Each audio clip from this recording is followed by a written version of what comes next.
Hello everyone, আজকে যে রেসিপিটা শেয়ার করছি এটা হলো খুব কমন একটা রেসিপি। আর এটা বাড়িতে সবাই বানায়, আর আমার হাজব্যান্ডের এটা ভীষণই প্রিয় এই রেসিপিটা। এইটা বানাচ্ছি এই অমলেট করে, তার একটা কারি।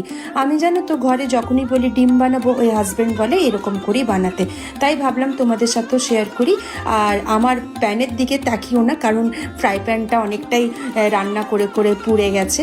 এদিকে দেখো সব পেঁয়াজ দিয়ে, আদা রসুন বাটা দিয়ে, সব রেগুলার মশলা দিয়ে দিলাম, আলু সিদ্ধ করে জল দিয়ে, ব্যাস রেডি হয়ে গেল অমলেট কারি।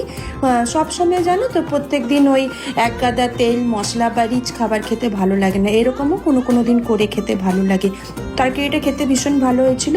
আর তোমরাও এরকম করে বানিয়ে খাও নাকি সেটা অবশ্যই কমেন্টে জানাবে। সবাই খুব ভালো থাকবে, সুস্থ থাকবে, আর আমার পাশে থাকবে। আর আমার ভিডিও কেমন লাগছে অবশ্যই কমেন্টে জানিও। টাটা।